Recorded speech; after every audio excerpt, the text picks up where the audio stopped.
When I go to London, one of my very favourite places to visit is the National Portrait Gallery. I love when they're seeking out the faces of beloved authors with all the different portraits that are on the walls. So I was very excited to learn that the National Gallery in London is sending a very large number of portraits out to Australia while they do renovation work on the London Gallery. So never before have so many portraits left the gallery to travel to Australia, and these are going to be coming to Canberra. I have planned a rather exciting new small tour around this wonderful exhibition that is coming this year. From the 24th to the 27th of May, I will be leading a tour called Painted with Feeling, looking at the artists, the portraits, and discussing some of the people whose faces we are going to be seeing in this wonderful exhibition. So it's very exciting to have this exhibition coming and to be able to plan a very special mini tour around it. On the first day of the tour, after we all arrive in Canberra, we're having a visit to the Manning Clark House. Manning Clark was one of Australia's great historians, and it's really fascinating to see where he worked. When his house was first built, it was considered to be extremely modernist. It actually upset a lot of the neighbours because it was so modern in design. When you visit, you can climb up an extremely steep ladder to get to Manning Clark's study. And the house is still full of books. You feel that the family has only just walked out. There are wonderful paintings on the walls. It's a really intriguing house to visit. We're going to be joined at the Manning Clark house by lovely Sebastian Clark, one of Manning Clark's sons, and he'll tell us something about growing up as a child in this most unusual house and most unusual family. We have lunch and a really lovely visit to a place called Palarang Homestead, a lovely old country homestead which was once lived in by the Australian poet David Campbell. So we see some of the places that he describes in his poetry.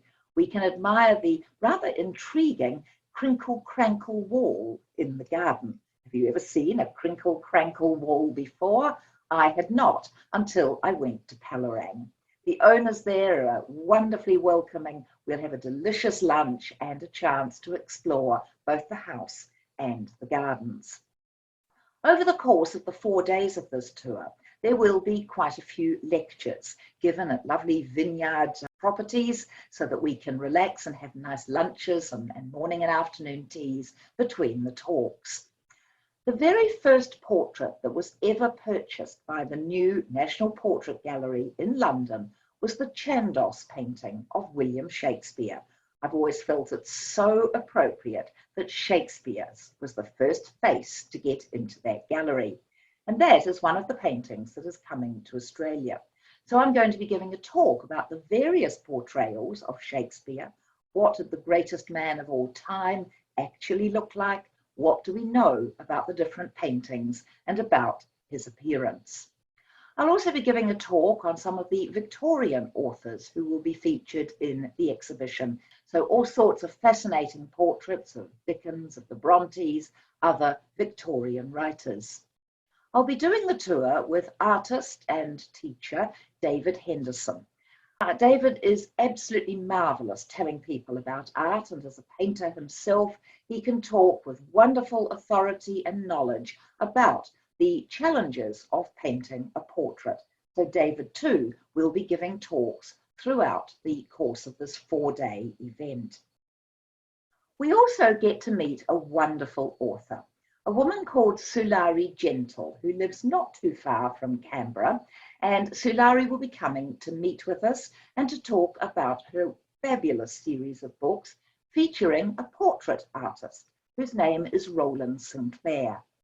Solari's novels are set in 1920s and 1930s Australia, mainly Sydney, but sometimes the characters do go out to the area near Canberra. They have been extremely popular. She's an excellent author. She's a truly delightful person to meet. She has a wonderful truffle farm not far from Canberra. And Solari will give us a talk about her hero, Roland Sinclair, as a portrait painter, and will also discuss with us how she came to write her really marvellous series of novels. We then have a visit that is truly special. It's to a privately owned art gallery called the Grangula Gallery.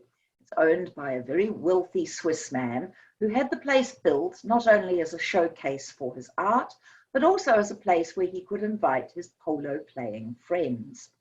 The architectural design of the gallery is truly breathtaking. It's won many architectural awards. It fits superbly into the landscape. It's a really fascinating building. And inside, the art collection is breathtaking. It really is quite incredible. There is a very comprehensive collection of Aboriginal art of a quality that I have not seen before. It is truly splendid. There are also paintings by Arthur Streeton, Sidney Nolan, Fred Williams, Russell Drysdale, and many more. It is a very memorable place to visit, and one can only get inside on very special private visits. It's not a place that the general public can ever get to see.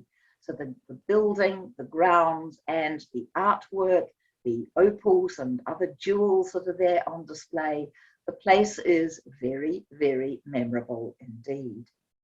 We also, of course, during this 4-day event, go to the National Gallery of Australia to see this visiting exhibition. And David will guide us around the exhibition, tell us a lot about the different paintings that we get to see. I'm sure it will be a really marvellous gallery visit. And on the very last day, we visit a homestead called Uggeranong, which is where the war historian Charles Bean and his team of workers and researchers wrote the great history of Australia in World War I. We learn about the lives of the men and sometimes their wives and families as they lived on this property, working on the history of the war. So a really fascinating and very historic place to visit, with some lovely rooms where we can enjoy a lunch as part of our visit. And very specially for that lunch on the last day of the tour, we're joined by thriller mystery writer Chris Hammer. Chris made his fame with his novel Scrublands, which was an extremely gripping and very atmospheric read.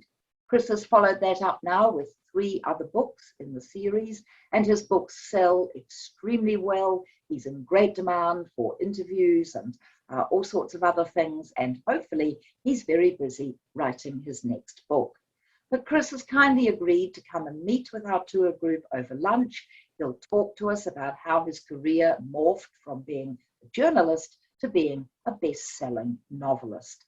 Chris is delightful to meet. I'm sure that everyone in the group will greatly enjoy the time that we spend with award-winning writer Chris Hammer. So that's my little planned tour to Canberra. I know that bookings are already coming in for this tour. I would love to have you join me for 4 days at the end of May in Canberra this year.